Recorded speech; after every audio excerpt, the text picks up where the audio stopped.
Yeah, it coincided at almost the exact same time that the hearing was happening. All of a sudden, we're seeing images and pictures of trucks backed up to the front of the house, the front doorway. We had, luckily, multiple photographers here in Idaho. One was helping me here at the courthouse. We sent the other one here and caught that footage of those trucks right up against the door. I asked the University of Idaho about it. Basically, what they told me was that the court has officially turned over this house and the possessions that were inside of it to the families, meaning everything that belonged to the victims inside of that house can now go back to their respective homes. The move-out process, Brian, expected to take at least several weeks. And then I also asked about plans for a demolition. They're not budging on that. They said, as of right now, this is only a move-out process. There are no plans right now for demolition.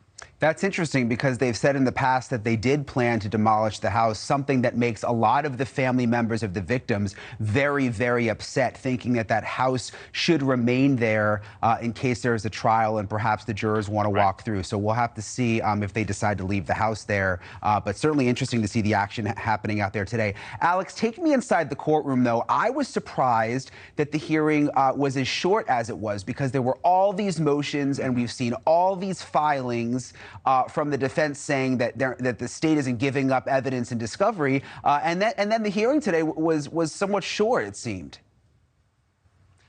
Yeah, Brian, I would say it was a bit underwhelming, honestly. We were expecting fireworks, at least a hearing that lasted more than an hour. There were several motions that we were expecting to be addressed, but really it was whittled down to only about 30 minutes. The majority of the time was the defense asking for more time and more materials that they can review to build the best case possible, talking about the discovery process. What items might the state have that hasn't been turned over yet to the defense?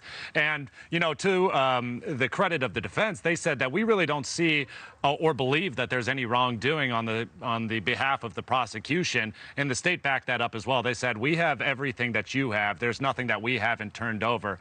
But as for the stay of the proceedings, that was an emotion that we were expecting to hear about. Also, the grand jury materials that the defense wants turned over, that wasn't even addressed today. So it's interesting that they were so polite in court because when you read these filings over the last couple of weeks, it seems like the defense was just furious with the state, basically alleging that they weren't giving over all sorts of stuff. And then in court today, the prosecutor says, wait a minute, you have everything that we have. So it was kind of hard to understand what was really going on.